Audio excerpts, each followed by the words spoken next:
Hi friends, good morning to all of you. I hope कि आप लोग अच्छे होंगे।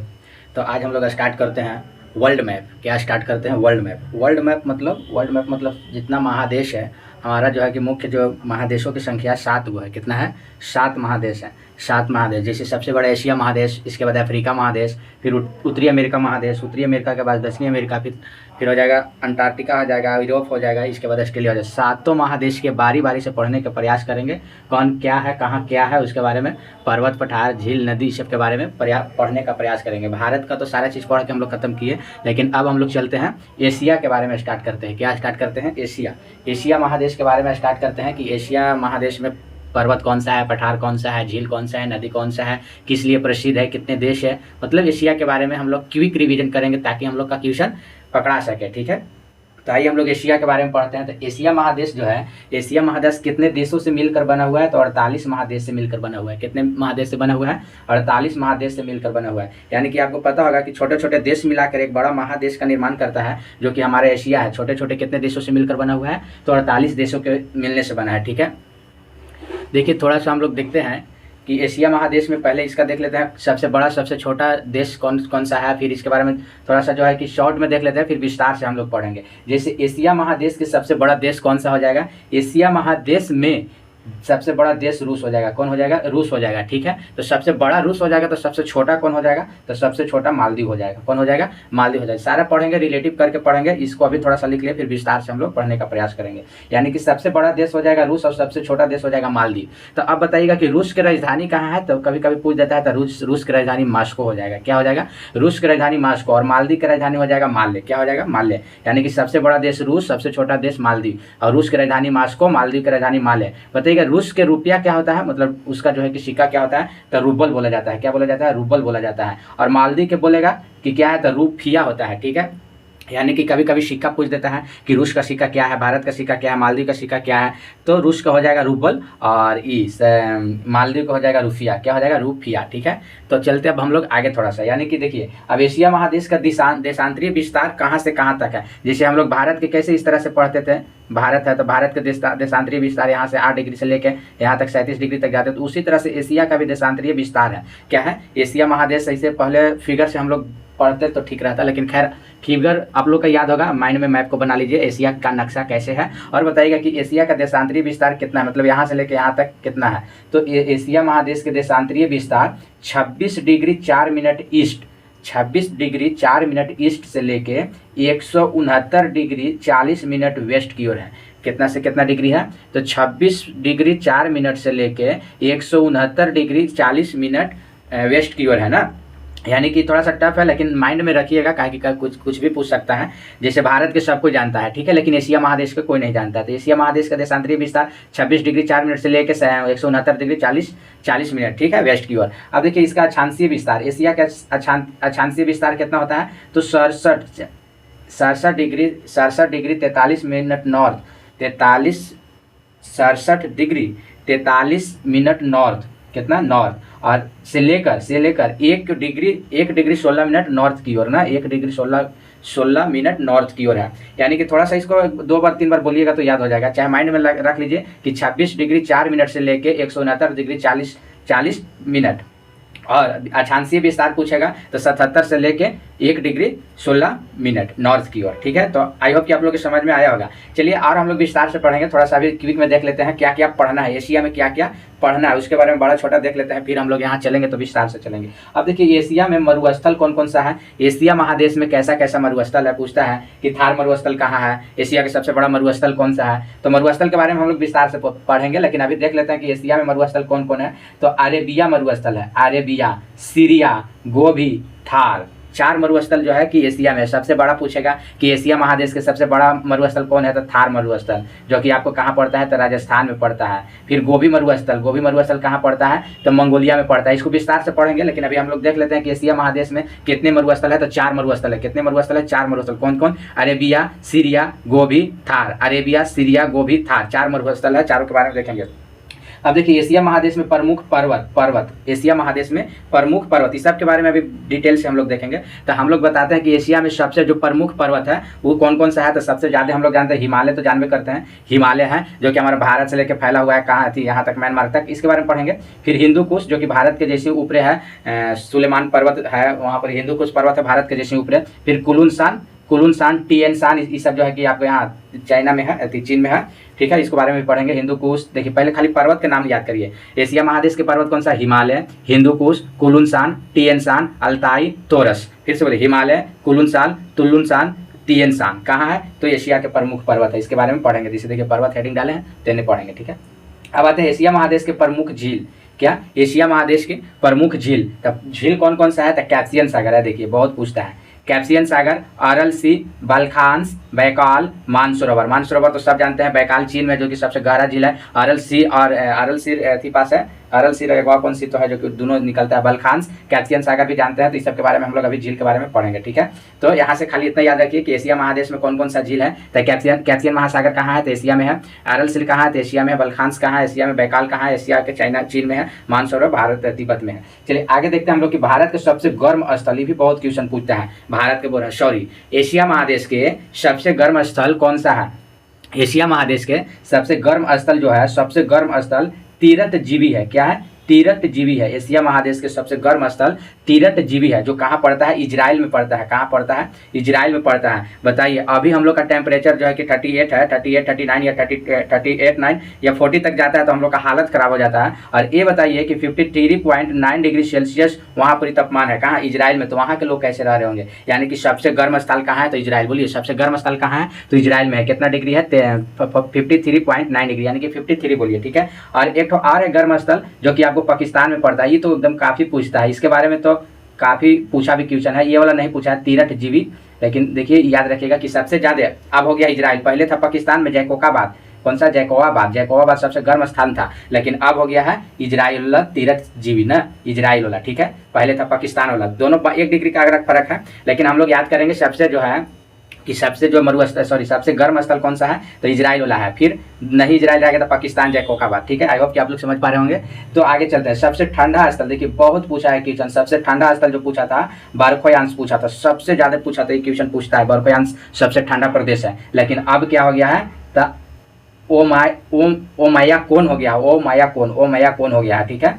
ओमायाकोन सबसे ठंडा स्थल कहाँ है? तो रूस में। दोनों रूस में है, ठीक है। क्वेश्चन देखिए दोनों रूस में है, बर्फोयांश भी रूस में है और ओमायाकोन भी रूस में है, ठीक है। और थोड़ा सा 1 डिग्री के खाली फर्क है। 67.8 डिग्री सेल्सियस और 67.7 डिग्री सेल्सियस। ये तापमान 1 डिग्री तापमान के कारण जो है कि अमायकोन हो गया है। लेकिन ज़्यादातर आपको बर्फोयांश से देता है, ठीक है। इसलिए बर्फोयांश से लगाइएगा, ठीक है। अभी फिलहाल में थोड़ा सा चेंज हुआ है, लेकिन बर्फोयांश बहुत दिन से चल रहा है। बीपीएससी के सेट मानेगा तो यही वाला देगा। तो यहाँ से आप लोग एशिया में 2 चीज़ याद रखिए। सबसे गर्म स्थान कौन हो जाएगा? बर्फोयांश हो जाएगा। सबसे ठंडा कौन हो जाएगा? बर्फोयांश हो जाएगा। और सबसे गर्म कौन हो जाएगा? जैकोबाबाद, पाकिस्तान, ठीक है। बाकी ये सब दोनों देख लीजिएगा, ठीक है। यानी कि गर्म स्थल कौन? जैकोबाबाद, और ठंडा स्थल कौन? बर्फोयांश, रूस में है। रूस जो है कि पत्थरी से मतलब सबसे ऊंचा पर है, इसीलिए ठंडा सबसे ज़्यादा वहाँ। अब देखिए सबसे ज़्यादा अधिक वर्षा कहाँ होता है? तो यही मासीराम में होता है, जो कि हमारा कहाँ है? भारत में है, ठीक है। पहले चेरापूंजी में होता था, अब मासीराम में होने लगा, मेघालय का मासीराम में, ठीक है। अब देखिए एशिया के शुष्क स्थान कौन सा है? शुष्क स्थान, एकदम सूखल स्थान कौन सा है? तो अदन, कौन सा? अदन कहाँ है? तो यमन में। यमन कहाँ है? तो सऊदी अरब के बगल में है। यमन, मस्कट, ये सब जो है अदन, जो कि सूखा प्रदेश है। तेल वगैरह यहाँ बहुत ज़्यादा निकलता है, ठीक है। सूखा प्रदेश पूछेगा कौन सा है सबसे सूखा स्थान? तो अदन, यमन में। सबसे बड़ा द्वीप पूछेगा एशिया के सबसे बड़ा द्वीप, तब बुर्नेई द्वीप है, बुर्नेइयो द्वीप। यह कहाँ है? इंडोनेशिया के बगल में बुर्नेइयो द्वीप है, ठीक है। एशिया महादेश के सबसे बड़ा द्वीप पूछेगा तब बुर्नेई हो जाएगा, फिर हो जाएगा मेडागास्कर, सब है, मतलब 10 द्वीप है जो कि सब बड़ा बड़ा। आगे देखिए यहाँ से एक तो बहुत क्वेश्चन पूछता है, रुद्र स्थल यानी कि लैंडलॉक कंट्री पूछता है, यानी कि रुद्र स्थल देश कौन सा है? एशिया में कितने रुद्र स्थल देश है? तो 12 रुद्र देश है। डायरेक्ट पूछता है कि लाओस कैसा है? तो रुद्र स्थल वध देश है ना। तो 12 गो कितना है रुद्र स्थल देश? तो 12 गो है। कौन कौन है? Nepal, Bhutan, Laos, Mongolia, Azerbaijan, Kazakhstan, Uzbekistan, Turkmenistan, Kyrgyzstan, Afghanistan और आर्मेनिया, ठीक है। अच्छा लैंडलॉक कंट्री का मतलब आप लोग समझ पा रहे हैं? नहीं। तो देखिए लैंडलॉक कंट्री के बारे में क्या होता है कि मतलब स्थल रुद्र देश का मतलब क्या होता है? जो चारों पट्टी देश से घिरा हो। क्या हो?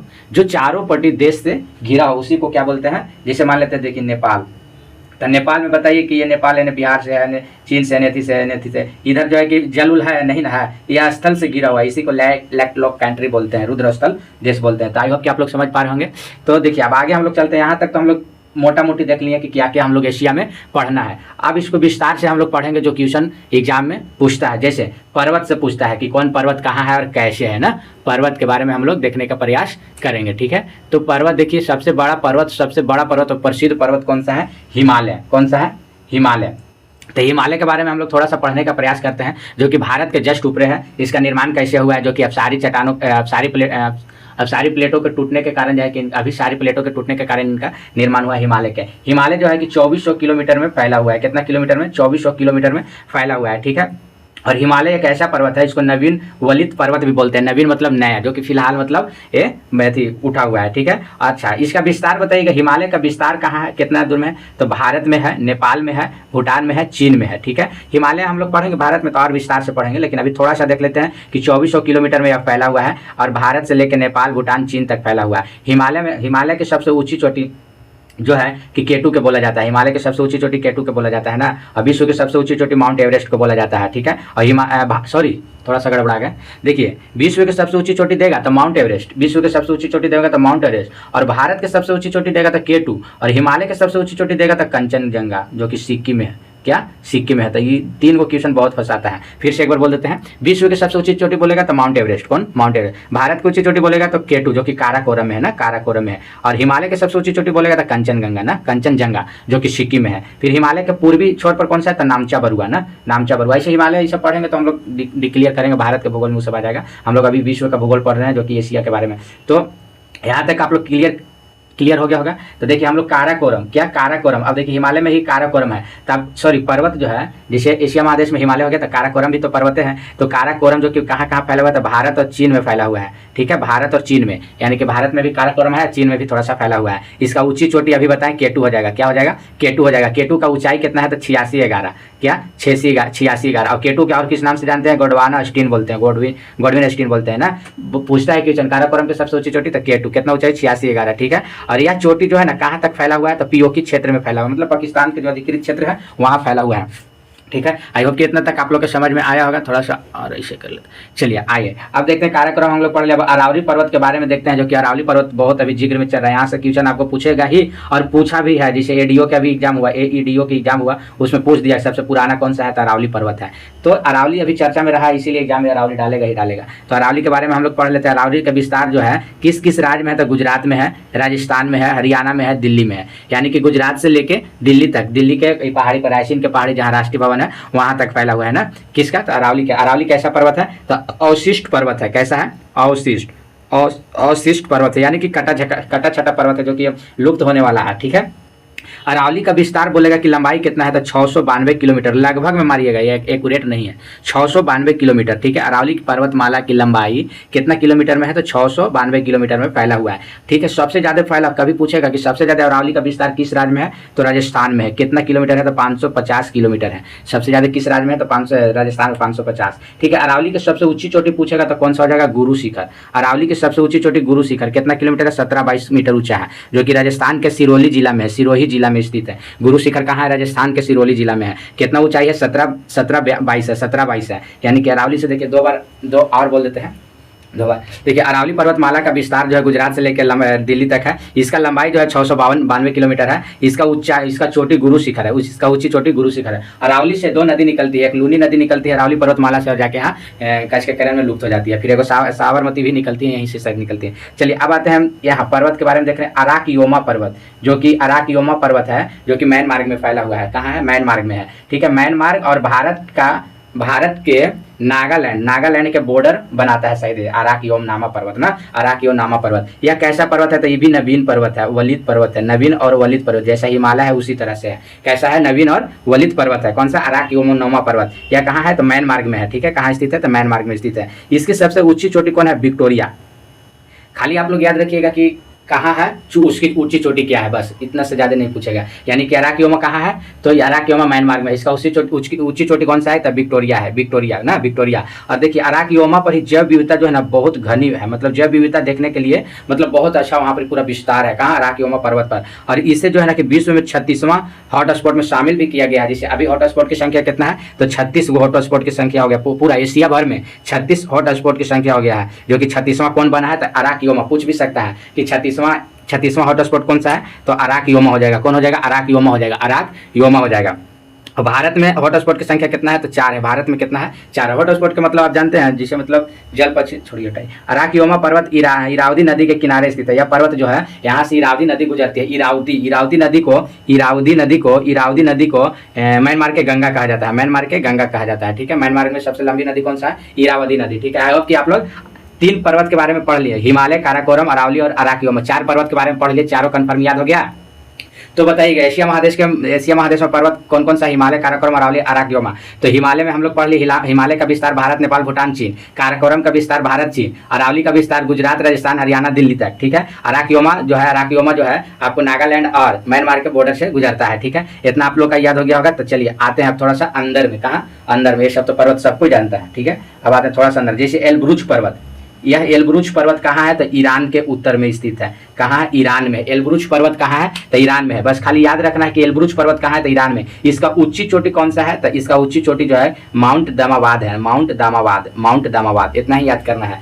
एलब्रुज पर्वत ईरान में है, इसका ऊंची चोटी माउंट दामाबाद है, जो कि 56-10 मीटर ऊंचाई है, 56-10 मीटर ऊंचाई है, ठीक है। यह ईरान के उत्तर में अजरबैजान के सीमा पर स्थित है। इसका ऊंची चोटी माउंट दामा, ठीक है। यहाँ तक क्लियर हो गया। एलब्रुज पर्वत कहाँ, ईरान में। एलब्रुज पर्वत कहाँ, ईरान में। एलब्रुज की सबसे ऊंची चोटी दामाबाद, एलब्रुज की सबसे ऊंची चोटी दामाबाद बोलिए। एलब्रुज की सबसे ऊंची चोटी दामाबाद कितना किलोमीटर है, ऊंचा, तो 56-10 देखिए एक और है जाग्रोस पर्वत, बहुत पूछा है। जाग्रोस पर्वत, यह पर्वत भी कहाँ है, तो ईरान में ही है। जाग्रोस पर्वत कहाँ, ईरान में है। यह देखिए एलब्रुज उत्तर में था और जाग्रोस जो है कि नीचे में है, मतलब दक्षिण भाग में है। जाग्रोस दक्षिण भाग में स्थित है, ठीक है। ब्रुज ऐसे जो है ना ऊपर में रहता है तो उत्तर में, और जाग्रोस दक्षिण में, मतलब नीचे रहता है तो दक्षिण में। और एलब्रुज का सबसे ऊंची चोटी दामाबाद हो जाएगा। जाग्रोस का सबसे ऊंची चोटी माउंट देना हो जाएगा, माउंट देना। यानी कि जाग्रोस पर्वतमाला ईरान में है, जाग्रोस पर्वत की ऊंची चोटी माउंट एना हो जाएगा, ठीक है। अब आते हैं फ्यूजिशान पर्वत जो कि जापान में है। फ्यूजिशान पर्वत, मात्र एक फ्यूजिशान पर्वत है जो कि ज्वालामुखी द्वारा निर्मित पर्वत है। कौन सा है, सक्रिय ज्वालामुखी पर्वत है, ठीक है। यहाँ पर हमेशा जो है कि ज्वालामुखी आते रहता है, ठीक है। बस यहाँ से यही याद करिए। फ्यूजिनामा शान पर्वत कहाँ है, जापान में है, यह सक्रिय ज्वालामुखी है। बस पोंटिंग पर्वत यह कहाँ है, तुर्की में है। टॉरस पर्वत ये भी तुर्की में है। अरारात पर्वत ये भी तुर्की में है। यानी कि यह तीनों पर्वत जो है यह तुर्की में है, ठीक है। पोंटी पर्वत, टॉरस पर्वत, अरारात पर्वत। तो बताइएगा पोंटी पर्वत की सबसे ऊंची चोटी माउंट कक्कर है, माउंट कक्कर, ठीक है। टॉरस पर्वत की सबसे ऊंची चोटी डेमिर काजिल है, डेमिर काजिल। और अरारात जो है कि तुर्की में है, ठीक है। थोड़ा सा अल्टर लग रहा होगा आप लोग के, लेकिन 1 से 2 बार इसको देखिएगा, ये पढ़िएगा तो सारा कंफ्यूजन को दूर हो जाएगा। तो आइए हम लोग देखिए फ्यूजिनामा पढ़ ले जापान में, जाग्रोस पर्वत पढ़ ले ईरान में, एलब्रुज पर्वत पढ़ ले ईरान में, ठीक है। एलब्रुज जो है कि उत्तर में है, जाग्रोस जो है कि दक्षिण में। एलब्रुज की सबसे ऊंची चोटी दामाबाद है और जाग्रोस की सबसे ऊंचा चोटी कौन सा था, तो माउंट देना, ठीक है। यहाँ तक क्लियर हो गया। और पोंटी पर्वत कहाँ है, तो तुर्की में। टॉरस पर्वत कहाँ है, तुर्की में। अरारात कहाँ है, तो तुर्की में। ये तीनों तुर्की में है, ठीक है। पोंटिंग पर्वत की सबसे ऊंची चोटी माउंट कक्कर है, पोंटिंग पर्वत की सबसे ऊंची चोटी माउंट कक्कर है। और टॉरस पर्वत की सबसे ऊंची चोटी डेमेरिजिकल है, ठीक है। अरारात सबसे ऊंची चोटी है। तो पर्वत हम लोग का हो गया खत्म। क्या हो गया, पर्वत हम लोग का हो गया खत्म। चलिए एक बार और आप लोग बोलने का प्रयास करिएगा ताकि याद हो जाए, बार बार बोलने से याद हो जाता है, लिखने और बोलने से, ठीक है। हिमालय, काराकोरम, अरावली, अराकियोमा, एलब्रुज, जाग्रोस, फ्यूजिशान, पोंटिंग, टॉरस, अरारात, ठीक है। तो अब बताइएगा कि तुर्की में 3 पर्वत कौन कौन, पोंटिंग, टॉरस, अरारात कहाँ है, तुर्की में। फ्यूजिशान कहाँ है, जापान में। जाग्रोस पर्वत कहाँ है, ईरान के दक्षिण में। एलब्रुज पर्वत कहाँ है, ईरान के उत्तरी में। अराकियोमा कहाँ है, म्यांमार में। अरावली कहाँ है, तो अरावली भारत में। काराकोरम कहाँ है, भारत और चीन में। हिमालय कहाँ है, तो भारत, चीन, नेपाल में, ठीक है। अब कि आप लोग कितना समझ में आ गया होगा। तो चलिए पर्वत हम लोग खत्म कर दिए, और कुछ पॉइंट होगा तो इसका देख लेंगे, लेकिन पर्वत खत्म हो गया। अब आते हैं हम लोग पठार के बारे में, ठीक है। मैप से आप लोग मैप से भी देखते तो और ज़्यादा समझ में आता है, लेकिन हम लोग का याद करना है, मैप पर दर्शाना आप दर्शा भी सकते हैं। चलिए देखिए आइए हम लोग पठार के बारे में पढ़ते हैं। पठार का मतलब क्या होता है, जैसे हमारा पठार, जैसे पर्वत और पठार और मैदान। क्वेश्चन पूछता है कि पर्वत, पठार और मैदान, यानी कि मैदानी भाग हमारा जो है 43% है। कितना प्रतिशत है, 43% है। और पर्वत पर्वत कितना प्रतिशत है? 37%। पठार जो है कि पठार 29%। पठार के बारे में क्या? पठार के बारे में जो कि 29% पर फैला हुआ है, ठीक है, पूरा विस्तार से। तो हम लोग पठार के बारे में देख पा रहे होंगे कि सबसे बड़ा पठार जो है कि तिब्बत के पठार है। क्या है? तिब्बत के पठार। यह कहाँ कहाँ फैला हुआ है? चीन में है, तिब्बत में है, भारत में है, लद्दाख तक फैला हुआ है, ठीक है। यह कहाँ से कहाँ? कुलुनसान से लेके टाकलामाकन तक है। टाकलामाकन जो चीन में पड़ता है, ठीक है। तिब्बत के पठार जानबे करते हैं हम लोग, भारत के ऊपर में है, जो कि तिब्बत के पठार कुलुनसान से लेकर टिएनशान तक फैला हुआ है। एक बार देख लीजिए किस तरह से है। जैसे मान लीजिए भारत है, तो भारत के जिसमें ऊपर जाएगा तो यही जो है कि आपको पूरा यहाँ तक फैला हुआ है, ठीक है, तिब्बत के पठार, ठीक है। इसकी औसत विश्व के सबसे ऊंचा पठार है, ठीक है। इसकी औसत ऊंचाई जो है 500 मीटर है। कितना है? 500 मीटर है, ठीक है। दूसरा हम लोग देखते हैं पामीर के पठार। पामीर के पठार, ठीक है। पामीर का पठार का विस्तार कहाँ? चीन है, ताजिकिस्तान है, किर्गिस्तान है, अफगानिस्तान है, यानी कि सबसे बड़ा पामीर के पठार है। जैसे हमारा अभी भारत हम देखा है, देखिए ये हमारा भारत है, ठीक है, ये है ना भारत। तो देखिए यहाँ पर कुलुनसान था, सिलेमान था, इन्हें गिरधार था, इन्हें, ठीक है। और यहीं पर जो है कि पामीर के पठार पूरा यहाँ से लेके ऐसे तक पूरा एकदम फैला हुआ है, ठीक है। कहाँ कहाँ? चीन में है, ताजिकिस्तान में, अफगानिस्तान में भी स्थित है, ठीक है। कौन? पामीर के पठार। इसी को विश्व का छत भी कहा जाता है, पामीर के पठार, ठीक है। फिर है शान का पठार। देखिए शान यहीं पर ही है, यही है शान। शान के पठार, सॉरी शान के पठार इस साइड है। शान के पठार म्यांमार में फैला हुआ है। शान के पठार कहाँ है? म्यांमार में। खाली क्वेश्चन पूछेगा पामीर के पठार कहाँ है, तो डायरेक्शन देख लीजिए। फिर शान के पठार म्यांमार में। अंतोलिया के पठार कहाँ है? तो अंतर्राष्ट्रीय पर्वत पठार है। अच्छा सॉरी, देखिए ये बहुत VVI है जो कि क्वेश्चन पूछा भी। अंतोलिया के पठार जो है वो अंतरा पर्वतीय पठार है। अंतरा पर्वतीय पठार मतलब नीचे नीचे पूरा एकदम फैला हुआ है। यहाँ कहाँ? अंतोलिया के पठार तुर्की में है, तुर्की में है। और इसी को एशिया माइनर के नाम से भी जाना जाता है। एशिया पूछेगा, एशिया माइनर के नाम से किस पठार को जाना जाता है? तो अंतोलिया के पठार। कहाँ है? तो तुर्की में है, ठीक है। यह अंतर पर्वतीय पठार है, ठीक है। शान के पठार कहाँ है? तो म्यांमार में है। म्यांमार के गंगा किस नदी को कहते हैं? इरावदी नदी को। देखिए यह इरावदी नदी, और देखिए शान के पठार जो है ना, इरावदी नदी और साल्विन नदी के बीच में स्थित है। तो आई होप कि इतना तक आप लोग देख चुके होंगे। और पठार के बारे में है तो और हम लोग लिख के बताते हैं कि कहाँ और कौन कौन सा पठार है जो इंपॉर्टेंट है, ठीक है। आज एशिया पूरा कहते हैं पहाड़ पर्वत और पठार ये सब देख लेते हैं। थोड़ा सा इसके बारे में देख लेते हैं। जल संधि जो कि आता है, क्वेश्चन पूछता है। जल संधि के बारे में हम लोग देख लेते हैं, जो कि जल संधि क्वेश्चन जरूर पूछता है, ठीक है। तो जल संधि में सबसे पहले मलक्का जल संधि। देखिए मलक्का जल संधि, जल संधि का मतलब क्या होता है? दो नदियों के जोड़ना और दो देशों को अलग करना। क्या होता है? दो नदियों के जोड़ना और दो देशों के अलग करना, ठीक है। तो मलक्का जल संधि, देखिए मलक्का जल संधि है कहाँ, जो किसको किसको अलग करता है? तो सुमात्रा को मलेशिया से अलग करता है। सुमात्रा एक द्वीप है जो कि इंडोनेशिया के पास है, ठीक है। और सुमात्रा जो है मलेशिया को अलग करता है। और अंडमान सागर को दक्षिण चीन सागर से जोड़ता है। किसको जोड़ता है? अंडमान सागर को दक्षिण चीन सागर से जोड़ता है। मैप से इसे देखिएगा तो ज्यादा बेटर रहेगा, लेकिन यहाँ पर लिख दिए सिर्फ याद करने के लिए। एक बार मैप आप लोग एशिया का मैप देखिएगा, इंडोनेशिया जहाँ पर है वहाँ पर देखिएगा मलक्का जल संधि है, ठीक है।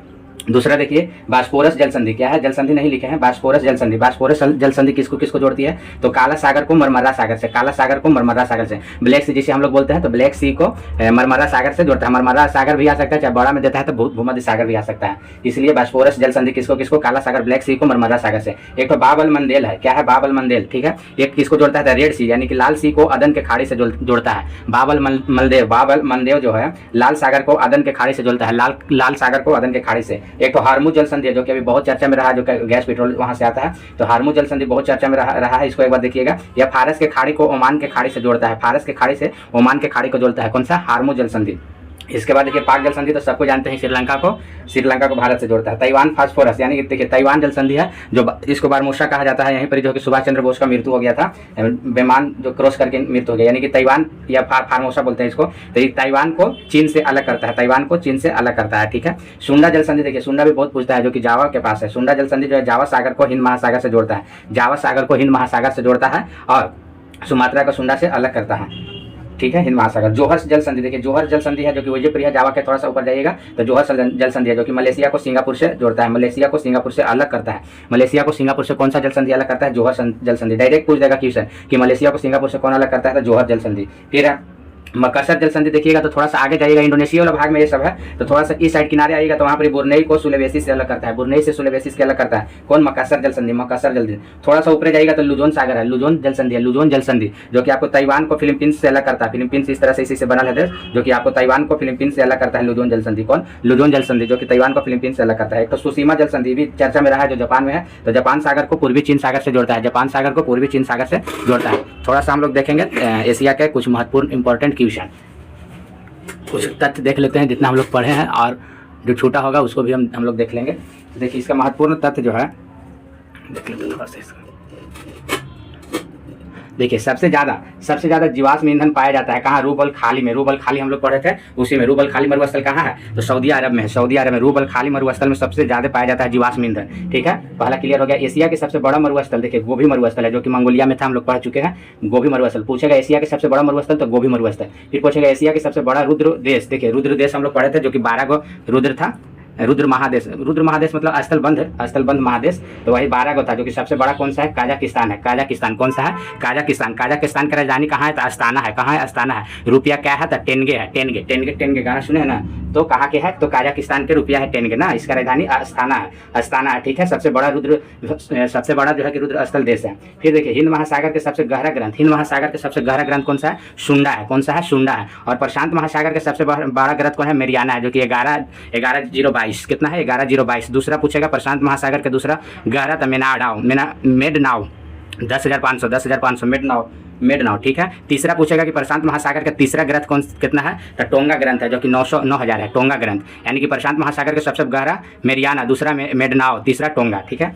एशिया यूरोप से यूराल पर्वत द्वारा अलग होता है। एशिया जो है यूराल पर्वत द्वारा अलग होता है या काकेकस पर्वत द्वारा अलग होता है। एशिया यूरोप से अलग होता है यूराल पर्वत से। ऐसे तो दोनों एक में है, इसीलिए यूरेशिया कहा जाता है, लेकिन अगर अलग करने के लिए इस तरह से पहाड़ बना गया है, वही है यूराल पर्वत है या काकेकस पर्वत। एशिया अफ्रीका से अलग किस तरह से होता है? देखिए अब अलग हो रहा है। तो स्वेज नहर जो है ना, अफ्रीका को एशिया से अलग करता है। स्वेज नहर अफ्रीका को एशिया से अलग करता है। एशिया अफ्रीका से अलग करता है। अफ्रीका से स्वेज नहर द्वारा अलग होता है। एशिया उत्तरी अमेरिका से बेरिंग जल संधि देखे होंगे कि बगल में है, जो कि आपको उत्तरी अमेरिका से एशिया को अलग करता है। ये भी क्वेश्चन पूछता है, एक बार देखिएगा। एशिया से 2 रेखा गुजरती है। एशिया से मात्र 2 रेखा गुजरती है, कर्क रेखा और विषुवत रेखा। ठीक है, तीनों रेखा किस महादेश से गुजरती है? तो अफ्रीका से। एशिया से 2 रेखा गुजरती है, विषुवत रेखा और कर्क रेखा। लाओस को 1000 हाथियों का देश कहा जाता है। लाओस जो हम लोग देखे थे, जो कि म्यांमार के थोड़ा सा नीचे था, लाओस की राजधानी कंबोडिया सही था। तो लाओस जो है ना कि 1000 हाथियों का देश कहा जाता है। इंडोनेशिया द्वीपों का देश कहा जाता है। देखिए इंडोनेशिया हम लोग लास्ट में जो देखे थे, जो अभी हम लोग सुमात्रा ये सब देखे, सभी इंडोनेशिया के भाग है। तो इंडोनेशिया द्वीपों का बहुत बड़ा समूह है।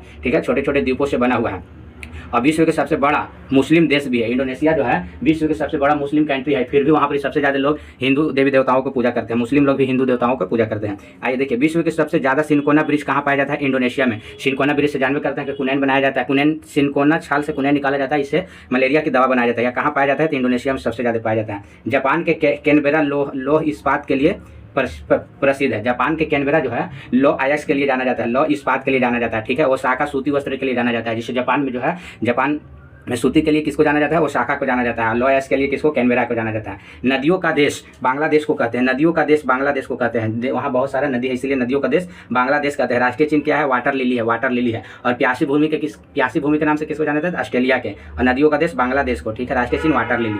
श्रीलंका सबसे बड़ी नदी, श्रीलंका के सबसे बड़ा नदी कौन सा है? महाबेली गंगा। यानी कि महाबेली गंगा कहाँ है? तो श्रीलंका में। श्रीलंका की सबसे बड़ा नदी कौन है? महाबेली गंगा। ठीक है, घास के मैदान को पटाना कहते हैं। अच्छा, श्रीलंका के घास के मैदान को क्या कहते हैं? पटाना कहते हैं। श्रीलंका के घास के मैदान को पटाना कहते हैं। श्रीलंका के घास के मैदान को पटाना कहते हैं। श्रीलंका की सबसे ऊंची चोटी प्यूरा या लगाला है। श्रीलंका की सबसे ऊंची चोटी। चीन की सबसे बड़ी सूती वस्त्र उद्योग संघाई है। क्या है? संघाई है। इसे चीन का मैनचेस्टर भी कहते हैं। चीन का मैनचेस्टर किसको कहा जाता है? तो संघाई को कहा जाता है। चीन का सबसे बड़ा बंदरगाह भी संघाई है। आई होप कि हम लोग इतना पढ़े और इससे रिलेटिव जो भी होगा तो डालने का प्रयास करेंगे ना। इतना काफ़ी है एशिया के बारे में, इतना मोटा मोटी जो है क्वेश्चन काफ़ी है, जो कि हम लोग का डायरेक्ट क्वेश्चन है, क्या बोलते हैं, डायरेक्ट एग्जाम भी उसे हम लोग का याद करना है, जो कि मोटा मोटी जो भी है राउंड फिगर में उसको हम लोग देख के प्रयास करेंगे, देख के खत्म करेंगे और इसी के माध्यम से हम लोग याद भी करेंगे। इसी को बोलते हैं स्मार्ट स्टडी। क्या बोलते हैं? स्मार्ट स्टडी, जो कि कम समय में ज़्यादा क्वेश्चन को हम लोग देख सके। अब इसी तरह से एशिया खत्म हुआ तो यूरोप को करेंगे, इसके बाद 7 महादेश के करेंगे। ठीक है, तो thank you, all the best.